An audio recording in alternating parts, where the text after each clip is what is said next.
줄임말입니다. 제가 참 열심히 노력했습니다. 이게 무슨 줄임말이냐면요, 예수님의 이름으로 기도해, 얘기해. 오 누구세요? 감사합니다. 진짜 감사합니다.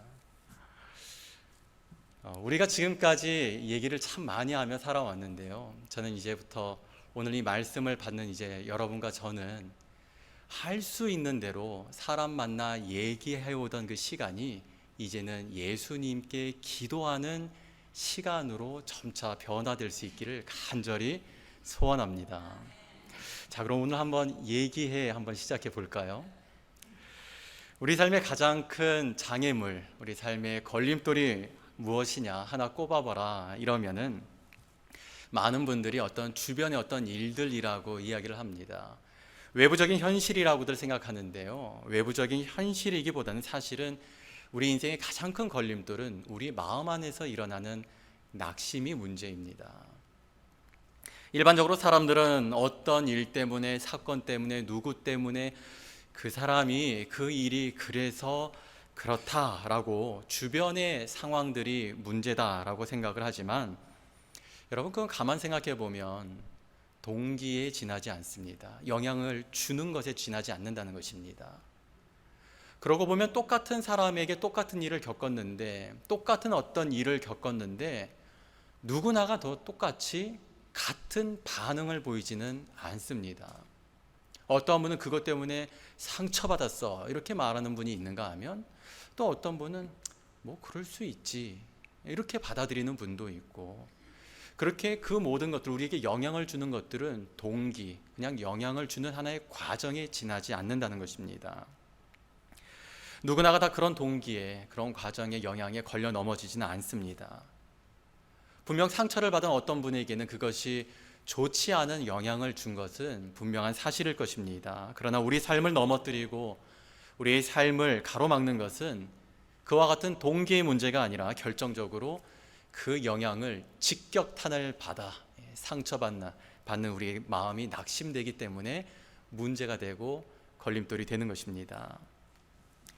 여러분, 그와 같이 낙심을 하게 되면 의욕이 상실됩니다. 그래서 하던 일에서 다 손을 내려놓게 되고, 하지 않아도 되는데 그만 부정적인 생각들을 깊이 해서 아직 일어나지도 않았고 어떻게 될지 아무것도 모르는데 긍정적인 생각을 하지 않고, 그때는 자꾸 하지 않아도 되고 일어나지도 안 하고 누구도 나한테 그런 귀뜸을 해준 것도 없는데 이게 이렇게 되면 어떡하나, 부정적인 생각을 해서 우리 스스로를 더 상처내고 그 부정의 늪으로 우리를 자꾸 침몰시키게 만든다는 것입니다.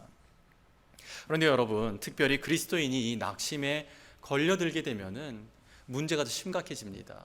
하나님이 도와주고 싶어도 방법이 없어요. 하나님이 음성을 들려줘도, 마음에 감동을 줘도 내가 받고 있는 이 문제가 더 크게 여겨져요. 자, 여러분 저를 따라해 보시기 바랍니다. 하나님보다 큰 문제는 없다. 예. 하나님보다 큰 문제는 없습니다. 우리가 자꾸 문제는 보이고 느껴지는데 하나님은 보이지 않고 느껴지지 않으니까 자꾸 문제가 더 큰 것 같은데요, 여러분 홍해 앞에 섰던 이스라엘에게 하나님은 갈라지지 않으면 물 위도 걷게 하시는 하나님이십니다. 세상에 우리 삶 가운데 하나님보다 큰 문제는 없습니다. 그런데 이게 같이 우리가 이 낙심에 걸려들게 되면은 걸려들어 넘어져 가지고 하나님이 말씀해 주셔도 듣지를 못하고 감동을 줘도 반응하지를 못하는, 정말 하나님의 뜻이 우리 가운데 이루어질 수 없게 됩니다. 이러한 우리를 너무나 잘 아셔서 하나님이 이 낙심에 대해서 이렇게 자주 언급하셨습니다. 히브리서 12장 3절에서는요, 너희가 피곤하여 낙심하지 않기 위하여. 히브리서 12장 5절에서는요, 주의 징계하심을 경히 여기지 말며 그에게 꾸지람을 받을 때에 뭐하지 말라? 낙심하지 말라. 갈라디아서 6장 9절에서도, 자 함께 읽겠습니다. 시작. 우리가 선을 행하되 낙심하지 말지니. 우리가 그러한 일들 가운데 쉽게 걸려 넘어지고 낙심하게 되는 우리를 아셔서, 그리고 낙심하게 됐을 때 우리가 어디 끝까지 내려가는지를 너무나 잘 아시는 하나님께서 낙심하지 말라고 당부 당부하고 계시는 것입니다. 예수님 역시 오늘 우리들을 향해서 이렇게 말씀하십니다. 우리 본문의 1절 말씀 한 목소리로 읽겠습니다. 시작. 예수께서 그들에게 항상 기도하고 낙심하지 말아야 할 것을 비유로 말씀하여. 아멘. 우리를 향한 예수님의 바람 가운데 하나 역시 우리가 낙심하지 않는 것입니다. 그래서 여러분, 어쩌다가 한번 필요할 때가 아니라 여러분, 기도는요 어떻게 해야 돼요? 항상 기도해야 합니다. 우리 주변에 위기를 기회로 바꾼 믿음의 사람들의 이야기를 들어보면 공통적으로 그 삶의 중심에 기도가 있었습니다. 기도를 통하여 하나님을 전적으로 의지할 수 있게 되었다라고 고백을 하고요, 기도를 통하여 인생의 전환점을 마련할 수 있었다라고 간증합니다. 그렇다면 우리는 어떻게 해야 될까요? 우리 역시 우리가 감당할 수 없는 일들을 벌써도 많이 경험해 왔고, 어쩌면 지금 감당할 수 없는 그 일 가운데 고민하고 계시는 분이 여러분들 가운데 있을 수도 있고, 분명 살아있는 한, 우리가 살아있는 한 우리는 계속해서 그 감당할 수 없는 문제들을 만나게 될 텐데, 그때 우리는 어떻게 해야 할까요? 기도하면 됩니다. 성경이 기록된 하나님의 역사의 중심에 언제나 기도가 있었습니다. 그리고 이 시대에도 수많은 인생 역전의 그 간증의 한복판에서 고백되어지는 기도, 하나님께서 반드시 우리를 거두는 인생이 되게 하신다는 것을 믿는다면 우리는 No more 근심, Keep prayer. 더 이상 근심하지 마시고 Must be prayer. 기도해야 합니다. 우리가 어떻게 기도해야 한다고 말씀하셨죠? 예수님이 항상 기도해야 합니다. 얘기해.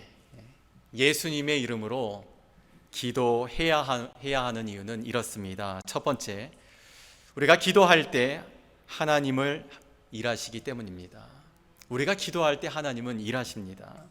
자, 우리 다시 한번 1절 말씀 다시 한번 같이 읽겠습니다. 시작. 예수께서 그들에게 항상 기도하고 낙심하지 말아야 할 것을 비유로 말씀하여. 아멘. 예수님께서 가르치시는 것은 그냥 기도하라가 아니라 항상 기도하라는 것입니다. 우리가 어떤 식으로 하는지를 너무나 잘 아시는 주님께서 그냥 기도하라, 기도해야 돼, 기도할 때야, 이렇게 말씀하지 않으시고 우리를 위하여서 더 특별히 항상이라고 표현하고 있습니다. 항상 기도하라고 합니다. 그리고 덧붙여서 강조하는 말씀이 있습니다. 그리고 낙심하지 말라고 합니다. 이와 같이 낙심하지 말라는 말씀을 굳이 덧붙여 하시는 이유가 무엇일까요? 기도를 하면서 낙심하는 사람이 있기 때문입니다. 기도를 하면서도 이 기도가 응답될지 안 될지, 혹시 안 될까 봐 하나님께 기도하면서도 하나님이 어떠한 분인지를 우리가 잘 이해를 하고 있지 못해서 내가 기도하는데 이게 또 기도 응답이 안 되면 어떡하나, 이 기도 응답이 거꾸로 되면 어떡하나, 기도를 하면서도 근심을 하는 사람이 있기 때문에 이와 같이 말씀하셨겠지요. 뿐만 아니라 낙심부터 해버리고 기도하지 않는 사람도 있기 때문에 이렇게 말씀하신 것 같습니다. 여러분, 우리 삶에 낙심이 찾아오는 이유가 무엇일까요? 우리가 우려했었던 일들이, 그러지 않기를 바랬던 일이 일어났기 때문일 것입니다. 또한 마음이 상심이 되고 배신감 또는 좌절감이 크기 때문일 것입니다. 그렇다면 기도하면서도 낙심하게 되는 이유는 무엇일까요? 기도하는 모습은 있는데요, 기도하는 모습은 있는데 그 기도의 방향이 없기 때문에 그렇습니다. 보다 더 쉽게 말씀드리면 이 기도를 드리는, 기도하는 대상이 불분명하기 때문에 그런 것입니다. 그렇기 때문에 기도하는 모습은 보이는데 마음을 어디에 둘지 몰라서 안절부절하게 됩니다. 하지 않아도 되는 불안과 염려에 스스로를 지쳐버리게 만듭니다. 이 모습이 바로 낙심의 모습이지요. 하나님이 어떠한 분인지에 대한 확신이 없고 하나님을 온전하게 전심으로 전적으로 신뢰하지 못하고 그냥 기도만 대렙다 하게 되면 하나님이 누군지, 또한 하나님이 어떠한 분인지, 하나님이 나를 어떻게 생각하고 있는지, 하나님에게 내가 누구인지를 잘 알지 못하고 그냥 기도만 하게 되면 여러분 참 안타깝게도 그렇게 기도하면 기도하면서도 낙심의 쓴 물을 먹을 수밖에 없습니다.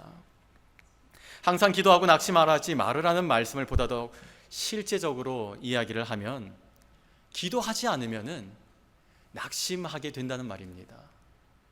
자, 그럼 반대말은 무엇일까요? 기도하면 낙심하지 않는다가 되죠. 조금 헷갈리세요? 예. 기도하지 않으면 낙심하게 되는데 기도하면 낙심하지 않게 됩니다. 자, 우리 옆에 분과 나누겠습니다. 기도하면 낙심하지 않는데요. 예, 기도하면 낙심하지 않는데요. 그런데 우리가 여기서 지금 더 눈여겨봐야 하는 말씀은 하나님께서 기도하는데 항상 기도하라고 이렇게 말씀합니다. 즉 기도하는 거룩한 삶의 습관이 없으면, 그래서 어쩌다가 필요하면 생각나면 그렇게 기도하게 되면 낙심으로 이어질 수밖에 없습니다. 우리가 잘 알고 있는 데살로니가 전서에서도 우리를 향한 하나님의 뜻 가운데 하나가 쉬지 말고 기도하라 이지 않습니까? 그렇습니다. 기도는 결코 우리가 잊어서는 안 되는 우리 삶의 매우 중요한 핵심 요소 가운데 하나입니다. 그렇기 때문에 여러분 아무리 바쁘더라도 하루의 시간 속에서 여러분 기도하는 시간을 꼭 마련하시기 바랍니다. 그리고 그 시간은 어떠한 일이 있어도 여러분 절대로 양보하거나 거르지 마시기 바랍니다. 혹시 여러분 가운데 기도하는 거나 안 하는 거나 그게 그거지 뭐 이렇게 생각하는 분이 있더라면 여러분 그거 진짜 큰 오산입니다. 기도하는 거나 기도하지 않는 거나 어떻게 그게 그거일 수가 있어요? 이거를 성경적으로 다시 이야기하면 하나님이 계신 거나 하나님이 안 계신 거나 그게 그거지 이런 얘기예요. 예배를 드리나 예배를 드리지 않으나 그게 그거지. 여러분 어떻게 그게 그거일 수가 있습니까? 보다 더 실제적으로 이야기하면 아이고 그거 뭐 귀찮게 밥을 먹으나 안 먹으나 그게 그거지. 여러분 밥을 안 먹는데 어떻게 밥을 먹을 때랑 똑같습니까? 밥을 먹으면 우리 삶 가운데 육체 가운데 힘이 나고 긍정적인 그런 효과들이 나타나죠. 근데 밥을 안 먹으면 우리 몸이 쇠하고 우리를 해치는 일들이 일어나게 됩니다. 마찬가지로 예수님의 이름으로 기도하면 우리의 영 가운데 하나님만이 해 주실 수 있는 은혜의 역사가 일어나는 반면 기도하지 않으면 우리의 심령이 상하고 곤비하게 됩니다. 하나님이 누구인지를 알지 못하고 그냥 예배의 자리만 오고 일상의 삶 속에서 기도의 삶이 없으면서 그냥 예배 한번 드리면 되지라고 그냥 예배 자리에 와 있으면 아멘으로 은혜 받는 어떠한 분들 속에서 여러분 예배를 드리고 났는데도 왜 이렇게 내 마음은 은혜가 없고 강팍한지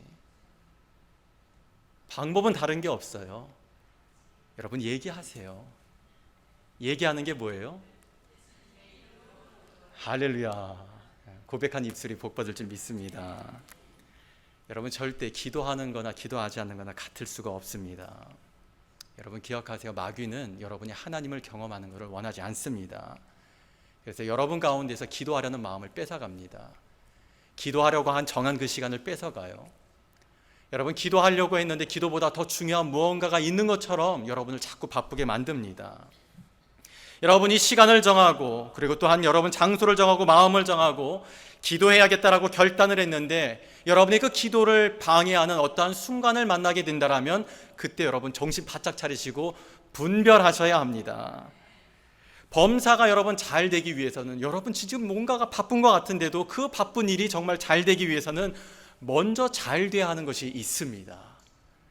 요한 3서 1장 2절의 말씀이 이렇게 우리에게 들려줍니다. 사랑하는 자여 내 영혼이 잘됨같이 내가 범사에 잘되고 강건하기를 내가 간구하노라. 여러분의 범사가 잘 되려면 먼저 무엇이 잘 돼야 합니까? 여러분의 영혼이 강건해야 합니다. 그렇기 때문에 기도해야 하는 것입니다. 하나님은 우리를 향하여서 항상 기도하고 쉬지 말고 기도하라고 말씀하실 뿐만 아니라 아무것도 염려하지 말고 모든 일에 기도와 간구로 하나님께 간구하라고 말씀하십니다. 이렇게 기도하면 어떻게 될까요? 그 뒤에 이어지는 말씀은 이렇게 들려줍니다. 모든 지각이 뛰어난 하나님의 평강이 모든 지각에 뛰어난 하나님의 평강이 그리스도 예수 안에서 여러분의 마음과 생각을 굳게 지켜주십니다. 그렇기 때문에 낙심되어지는 상황과 환경이라 할지라도 여러분 잊지 말고 기도하셔야 합니다. 나의 기도를 들으시는 하나님을 신뢰하며 기도하는 일에 결코 지쳐서는 안 됩니다. 그리고 여러분 기억하시기 바랍니다. 여러분이 기도하려고 하는 그 생각을 방해하는 것은 마귀의 속삭임이지 결코 성령님의 생각이 아닙니다. 그 사실에 대해서 로마서 8장 26절이 이렇게 말씀합니다. 이와 같이 성령도 우리의 연약함을 도우시나니 우리는 마땅히 기도할 바를 알지 못하나 오직 성령이 말할 수 없는 탄식으로 우리를 위하여 친히 간구하시느니라. 성령께서 여러분을 위해 친히 간구하고 계십니다. 그래서 여러분 마음이 분주하고 혹시 어떤 기분이 상하는, 마음이 뒤틀리는 어떤 일 때문에 기도해야 된다라고 하는 걸 너무나 잘 아는데도 기도할 마음이 안 생겨. 나 지금 기도 안 하고 싶어 라고 기도를 팽겨쳐 버리지 마시고 그럴 때일수록 주님의 손이 필요합니다. 마음이 상해서 기분이 안 좋아서 기도할 마음이 안 생기다 할지라도 그때 여러분 기도의 자리에 앉으면 말할 수 없는 탄식으로 여러분을 위해 간구하시는 우리 주님께서 성령님을 통하여 여러분이 그때 그 시간 그 자리에서 무엇을 기억하고 기도해야 할지 여러분의 입술에 담아 주십니다.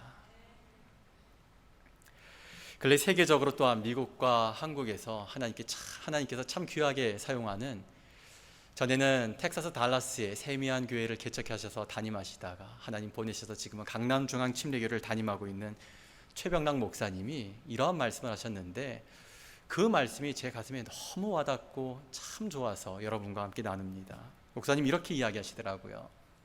내가 기도하기 위해서 무릎을 꿇으면 하나님은 나를 돕기 위해 일어나시고, 내가 기도하기 위해 손을 모으면 하나님은 나를 돕기 위해 그 능력의 팔을 펴시고, 내가 기도하기 위해 눈을 감으면 하나님은 나를 돌보시기 위해 그 불꽃 같은 눈동자를 뜨신다.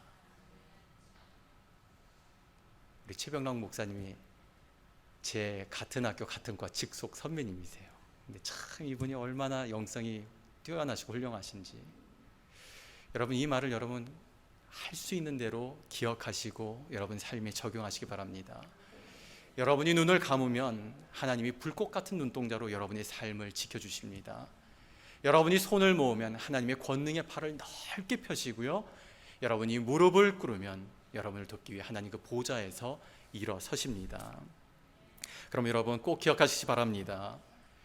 기도는 내가 하는데, 나는 해결할 힘도 없고 지혜도 없고 너무나 고달파서 그저 말씀에 순종해서 기도는 내가 했을 뿐인데, 기도의 응답과 능력은 하나님으로부터 옵니다. 세상을 창조하신 하나님, 죽은 자를 다시 살려 일으켜내시는 하나님, 병든 자를 낫게 하시고 앉은뱅이를 일으키시고 눈먼 자를 보게 하시는 그 전능하신 하나님으로부터 기도의 능력이 옵니다. 하나님의 능력이 그 기도를 통해서 우리 삶 속으로 찾아 들어오는 것입니다. 그래서 하나님을 믿는 사람은 기도하는 것입니다. 여러분이 믿는 분이 정말 전능하신 창조의 하나님이라는 사실을 여러분이 고백한다면, 여러분 다른 사람의 기도의 간증에만 귀를 기울이고 마치 그 사람만의 하나님인 것처럼만 생각지 마시고, 여러분의 능력이 되시고 여러분의 소망이 되시는 나의 하나님께 예수님의 이름으로 기도하시기 바랍니다. 오늘 이 시간으로부터 여러분의 삶은 기도로 하나님의 뜻을 발견하고 기도로 하나님을 체험하며 하나님을 간증하는 삶이 되기를 높으신 우리 주님 예수님의 이름으로 축복합니다. 예기해 두 번째, 예수님의 이름으로 기도해야 하는 이유, 그것은 기도를 통해 하나님을 배울 수 있기 때문입니다. 오늘 본문 5절과 7절 말씀 우리 함께 다시 읽겠습니다. 시작. 이 과부가 나를 번거롭게 하니 내가 그 원한을 풀어주리라. 그렇지 않으면 늘 와서 나를 괴롭게 하리라 하였느니라. 하물며 하나님께서 그 밤낮 부르짖는 택하신 자들의 원한을 풀어주지 아니하시겠느냐. 그들에게 오래 참으시겠느냐. 아멘. 지금 우리가 읽은 이 5절과 7절, 6절이 아니고요, 5절과 7절을 이어주는 데에 그 가운데에 핵심 단어가 있습니다. 하물며라는 표현이 쓰이고 있습니다.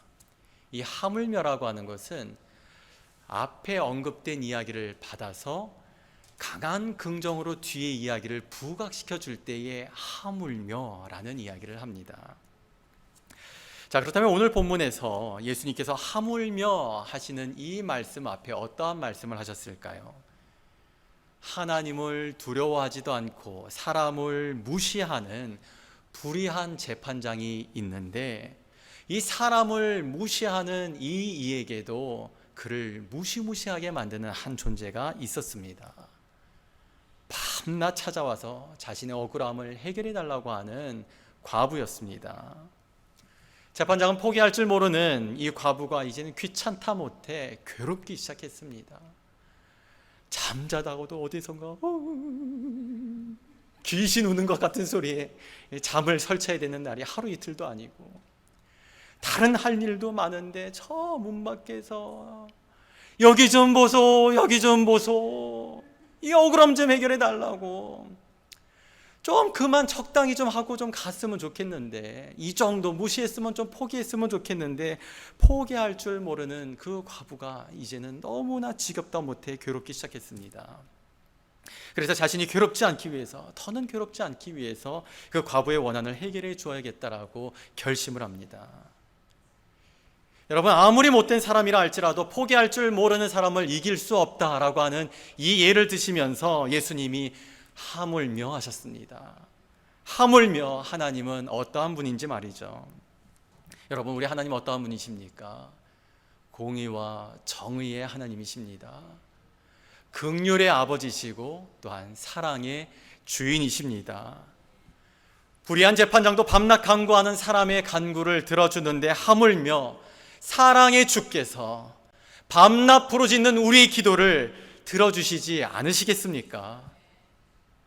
그럼에도 우리가 기억해야 하는 아주 중요한 사실이 있습니다. 우리가 그렇게 기도하더라도 우리의 기도를 들으시는 하나님이 어떠한 분인지를 잘 알지 못하고, 기도하면서도 될까 안 되면 어떡하나, 하나님을 신뢰하지 못하면서 그저 지성이면 감천이라는 태도는 아니라는 것입니다. 누가 하나님 앞에 설 수 있습니까? 하나님께서 택하신 자들입니다. 그래서 오늘 본문 7절은 하나님께서 밤낮 부르짖는 자의 원한을 풀어주시는데, 그 존재가 어떠한 존재라고 말씀하고 있나요? 택하신 자들이라고 지목하고 있습니다. 택하신 자의 그 밤낮 부르짖는 것을 들어주시지 않으시겠느냐고요. 여러분, 이것은 참 중요한 의미를 담고 있습니다. 우리가 기도할 때 가장 중요한 것은 응답받는 것이 중요한 그 목적이 아니라, 기도는 바로 나를 부르신 하나님과 나를 택하신 하나님과의 그 관계 속으로 들어가는 것이 기도하는 데의 중요한 목적인 것입니다. 사랑하는 여러분, 하나님은 택하신 자들의 간구를 들으십니다. 택하신 자의 기도에 응답을 하십니다. 그 이유는 바로 응답하는 게 목적이 아니라 하나님께서 부르셨으니까 책임져 주셔야 할 거 아닙니까? 그런데 그 기도를 통하여 하나님께로 가까이 가면, 제가 참 좋아하는 말씀이에요. 하나님을 가까이 하라, 그리하면 그가 너희를 가까이 하시리라. Come near to me and he will come near to you. 하나님을 가까이 하면 하나님께서 그를 가까이 만나 주십니다. 하나님 앞으로 나아가면 하나님께서 그에게 응답하여 주시는 은혜를 주십니다. 내가 기도를 했더니 하나님이 어떤 분인지를 알아가게 됩니다. 하나님이 나를 어떻게 생각하시는지가 느껴지기 시작합니다. 그래서 기도를 하면 하나님과의 그 관계 속에서 하나님을 배울 수 있게 되는 것입니다. 종교적인 행위에 심취해서 그 종교적인 행위들이 마치 자신들의 믿음인 줄로만 착각하고 있었던 이스라엘을 향하여서 호세아 선지자가 이렇게 외쳤습니다. 여호와께 돌아가자. 여호와를 알자. 힘써 여호와를 알자. 우리 인생의 목마름과 절박함보다 더 시급한 것은 하나님과 나와의 관계입니다. 만나지를 않고, 우리가 함께 시간을 보내지를 않고, 이야기를 나눠보지 않고 어떻게 관계가 만들어질 수가 있겠습니까? 그래서 예수님께서 항상 기도하라고 말씀하는 겁니다. 항상 기도하다 보면 하나님을 알게 되고, 하나님이 나를 어떻게 생각하는지, 내 삶 가운데 두신 것은 심판이 아니요 재앙이 아니라 우리의 삶에 평안을 주시는 것이라는 것을 기도하면서 그 하나님을 알면 알수록 더 신뢰할 수 있게 되는 것입니다. 기도를 통해 하나님과의 관계 속에서 살아가는 사람은 하나님을 알기에 무슨 일을 만나도 여러분 낙심하지 않습니다. 하나님을 알지 못하면 나 오늘 예배 갔다 왔는데 왜 갑자기 이런 일이 생기지? 여러분, 예배하고 나가다가 접촉사고 날 수도 있잖아요. 예배하고 나갔는데 어떤 불쾌한 일을 경험할 수도 있잖아요. 기도하고 났는데 우리 아이가 속썩일 수도 있잖아요. 기도했다고, 예배를 드렸다고, 내가 하나님을 향한 무언가로 하나님과의 시간 속에서 했다고 해서 우리 삶에 일어나지 않아야 할 어떠한 일이 건너가는 경우도 있지만 꼭 비껴가지도 않습니다. 그런데 기도하는 사람은, 그 하나님과의 깊은 관계 속에 있는 사람은 그 일들로 인해서 낙심하지 않습니다. 절망하고 함부로 입을 더럽히지 않아요. 오히려 찬송합니다. 여러분 아마 그 찬송을 많이 고백하셨을 거예요. 나의 갈 길 다가도록 예수 인도하시니 내 주 안에 있는 긍휼 어찌 의심하리요. 믿음으로 사는 자는 하늘 위로 받겠네. 무슨 일을 만나든지 만사형통하리라. 무슨 일을 만나든지 만사형통하리라. 할렐루야. 여러분, 하나님을 알면 우리 주님 안에 있는 그 긍휼 의심하지 않습니다. 하나님 나를 어떻게 위하시는지 알기 때문에 믿음으로 살아갈 때 내가 하나님의 위로를 받지, 믿음으로 살아갈 때에 하나님의 긍휼하심을 내가 입게 되지, 두려워하지 않게 됩니다. 불안해하지 않게 됩니다. 근심하지 않고 어려우면 어려울수록 나의 능력이 되시며 힘이 되시면 소망이 되시는 예수의 이름을 불러 기도하게 됩니다. 오늘 우리에게 주시는 예수님의 말씀에 우리 모두가 순종하여 이제부터는 얘기하세요. 예수님의 이름으로 항상 기도함으로 하나님을 배우고 하나님의 뜻을 성취해가는 우리 모두가 되기를 주님의 이름으로 축복합니다. 마지막으로 얘기해. 무엇이라 그랬죠? 얘기해. 예수님의 이름으로 기도해. 여러분 기억하세요. 얘기해가 오늘 한 번으로 안 끝납니다. 계속해서 얘기해 2편, 3편이 준비되어지고 있습니다. 제가 저희 교회 이렇게 부임을 준비하면서, 그리고 제가 지난 목회를, 담임 사역을 이렇게 쭉 돌아보면서 부교역자 생활을 할 때는 부교역자라고 하는 그 성도님들의 시선 때문에 은혜의 룸이 참 많았던 것 같아요. 근데 담임 목회를 하다 보니까 그냥 좀 어떤 개인적인 어떤 조항제라는 이 사람 때문보다는 담임 목사로 있기 때문에, 또 담임 목회를 하기 때문에 짊어져야 할 일들도 있고 감당해야 할 소리도 있고 그렇더라고요. 그래서 저도 기도 참 많이 해야겠다. 목회는 진짜 기도하면서 해야겠구나. 내가 목회 잘하려면 하나님 은혜 말고는 달리 방법이 없구나 생각하는데, 저를 위해서 그래서 여러분의 기도가 참 많이 필요합니다. 그런데 뿐만 아니라 여러분, 우리 관계가 왜 힘들어질까요? 특별히 교회 안에서 왜 우리 관계가 화목하지 못하고 힘들어지고 어려워지는 일들이 많이 있을까요? 교회는 주님의 몸이라고 했고 이곳에 하나님이 계시다고 했는데, 교회에서 안 보았으면 좋겠는 일들, 안 봤으면 좋겠던 일들, 좀 안 겪었으면 좋겠는 그 일들이 왜 일어나게 될까요? 제가 가만히 생각하니까 은혜가 없으면 그런 일들이 일어나더라고요. 은혜가 있으면 은혜에 웃을 일도 많고 감사할 일도 많고, 누가 와서 쿡 찔러도 이러던 게 왜 그래? 부드럽게 나갈 수가 있는데, 은혜가 없으면 건건이 불편한 게 너무 많은 것 같아요. 교회 들어오는데 누구는 문 열어주는데 왜 나는 문 안 열어줘? 목사님 오늘 설교 마치고 예배 끝나고 나갈 때 누구는 두 손으로 막 이렇게 해줬는데 왜 나는 이렇게 잡다가 놓는 것 같아?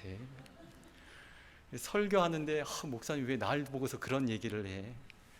여러분, 그런 얘기 저도 좀 들었는데요. 근데 제가 이렇게 설교를 하다 보면, 설교할 때 기본적으로요, 여러분, 이 말이 여러분에게 화살이 안 됐으면 하는 간절한 마음이 있습니다. 독이 안 되었으면 좋겠다는 마음을 갖고 말씀을 준비합니다. 어떻게든 참 어렵고 힘든 말씀도, 아픈 말씀도 여러분에게 따뜻하게 은혜로 다가갈 수 있을까? 은혜가 있어서 여러분이 결단할 수 있을까? 그걸 고민하면서 합니다. 절대로 여러분은 목사님 왜 그 말할 때 나를 쳐다보셨지 이러지만, 그냥 이렇게 보고 있어요. 저는 누구를 타겟해서 드리는 말씀도 아니고요. 그런데 은혜가 있으면 교회 안에서 뭐가 있어도 다 그냥, 은혜가 크면 불편한 거는 그냥 작게 여겨집니다. 원래 큰 게 있으면 다른 거는 다 그냥 고만고만하게 느껴지는 것처럼.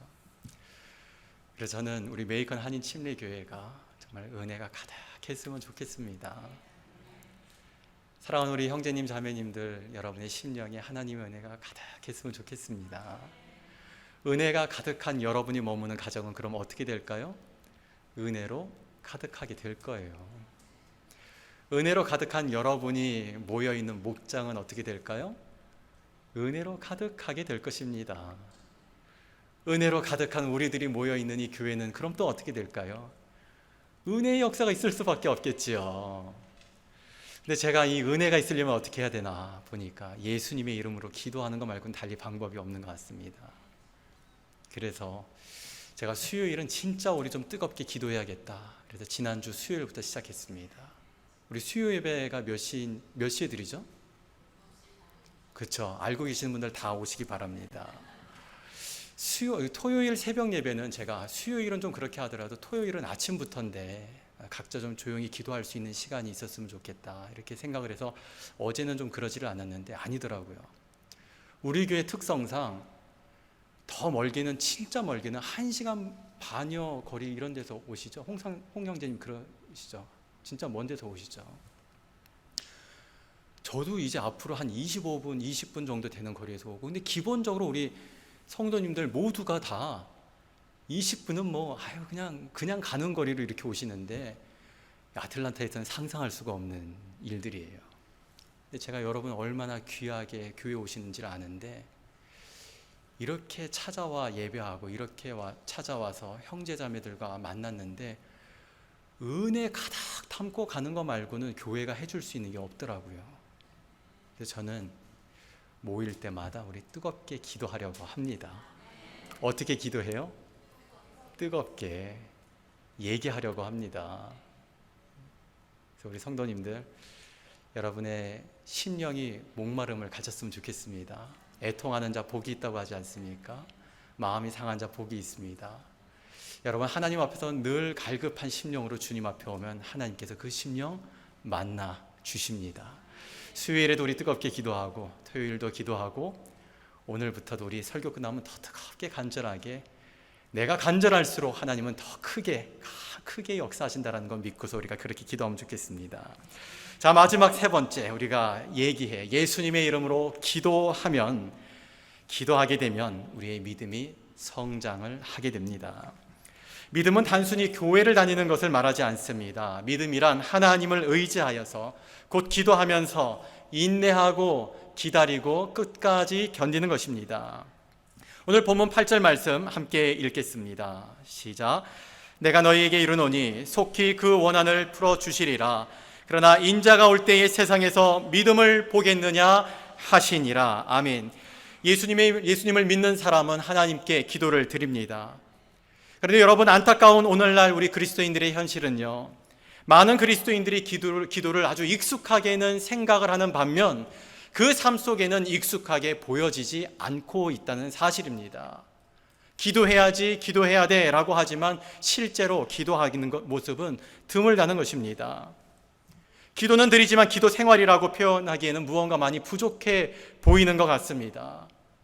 우리 다 경험해 봤잖아요. 한참 기도한 것 같은데 눈 떠서 보면 한 3분 지나 있고, 네. 정신 차려서 기도해야지 그러고서 한 두 문장 정도 한 것 같은데 또다시 머릿속에서 이게 이 생각 저 생각, 이 시나리오 저 시나리오, 여러 가지 생각이 들어서 기도에 집중이 안 돼요. 기도 생활이라고 말하기에 무언가 많이 부족해 보인다는 것입니다. 여러분, 그렇게 우리 기도가 얕아지고 약해지다 보니까 나타나는 대표적인 증상 중에 하나가 금세 기도를 포기해 버린다는 것입니다. 그래서 예수님 말씀하세요. 인자가 올 때 믿음을 보겠느냐.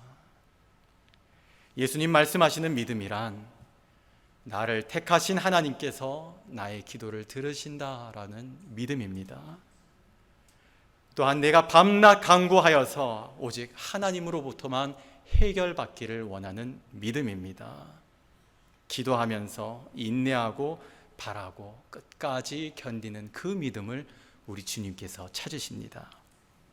많은 분들이 가지고 있는 기도에 대한 오해 가운데 하나가 기도하면 빨리 즉시 응답돼야 한다라고 하는 것이 아닌가 생각됩니다. 그런데 여러분, 기도는요 얼마나 빨리 응답되느냐가 중요한 것이 아니더라고요. 예수님께서 우리에게 가르쳐 주신 것처럼 내 뜻대로 마옵시고 아버지의 뜻대로 되어지기를 원하나이다. 응답이 빨리 되면 참 좋겠지요. 그런데 그것이 하나님의 뜻이 아니라면 이것은 복이 아니라 우리 장래의 재앙이 될 것입니다.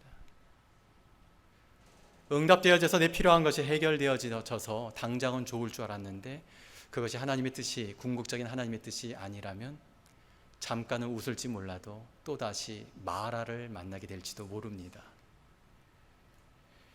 여러분, 기도한 대로 되는 것보다 더 중요한 것은 우리 삶에 하나님의 뜻이 이루어지는 것입니다. 기도한 대로 얼마나 빨리 응답되었느냐가 중요한 것이 아니라 기도하면서 나의 생각과 뜻과 바람이 하나님의 뜻으로 변화되어져 내 삶에 하나님의 뜻이 이루어지는 것, 그것이 정말 중요한 것입니다. 그러므로 기도하면서 빨리 응답이 안 된다고 하나님을 향한 여러분의 마음이 변질되지 마시고 하나님의 뜻과 생각으로 변화되시기를 축복합니다. 자, 우리 옆에 분과 나누겠습니다. 변질되지 말고 변화됩시다. 네, 변질되지 말고 변화됩시다. 더러 기도를 시작하자마자 응답이 되는 어떠한 기도들도 있습니다. 하지만 대부분 오랜 시간 같은 기도를 하게 됩니다. 여러분, 왜 오랜 시간 동안 같은 기도를 할 수밖에 없는 것일까요? 응답이 되지 않았기 때문입니다. 그런데 여러분, 응답되지 않았는데 이것이 오히려 우리에게 유익이 되고 기회가 됩니다. 우리에게는 급한 기도였는데 기도하는 시간을 통해서 더 나은 것을 받게 되는 경우가 있습니다. 기도하는 시간을 통해서 오히려 기도하면 할수록 내 생각과 내 바람은 점점 작아지고 하나님의 뜻을 발견하게 되면서 하나님의 뜻과 하나님의 생각이 더 중요하다라고 하는 것을 배우게 됩니다. 그리고 무엇보다 가장 기도하면서 우리가 받게 되는 가장 큰 유익은요, 그 기도하는 시간을 통해서 빨리 응답돼야 하는 일이었는데 응답이 안 돼서 정말 더 간절하게 기도하는데 이 기도가 하면 할수록 지치지를 않고 하면 할수록 깊어지는데 급기야 내가 이런 고백을 하고 있더라고요. 그리 아니하실지라도. 이게 반드시 돼야 된다고 생각해서 기도를 했는데 기도를 하다 보니까 그리 아니하실지라도의 은혜를 배우게 되더라는 것입니다.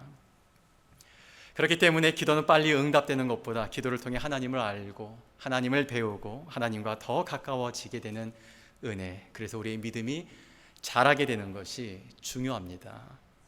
야고보서 1장 4절은 이렇게 말씀합니다. 인내를 온전히 이루라. 이는 너희로 온전하고 구비하여 어떻게 하신다고요? 조금도 부족함이 없게 하여 주십니다. 여러분, 기도한다고 해서 빨리 응답이 안 된다고 해서 여러분 빨리 포기하지 마세요. 지치지 마세요. 낙심하지 마세요. 기도하는 그 시간, 나는 기도만 하고 있다고 생각했는데 예수님의 이름으로 기도를 하고 있는 그 시간을 통해 하나님을 나를 온전하게 구비하여서 나를 잘 훈련시키셔서 다 된 어느 시점에 하나님께서 조금도 부족함이 없는 은혜로 갚아주십니다. 사랑하는 메이컨 가족 여러분, 아무리 급하더라도 하나님의 약속을 기억하며 잠잠히 참고 기다리시기 바랍니다. 마침내 거두게 하시는 하나님을 믿으며 예수님의 이름으로 항상 기도하시기 바랍니다. 응답이 더딜지라도 여러분을 온전하고 구비하여 부족함이 없게 하시는 하나님의 선하심을 믿으며 기도하는 것에 지치지 마시기 바랍니다. 얘기해. 예수님의 이름으로 항상 기도하는 여러분을 통해서 하나님의 살아계심이 증거되고 여러분의 믿음의 지경이 넓어지기를 우리의 응답이 되시며 능력이 되시는 우리 구주 예수 그리스도의 이름으로 축원합니다.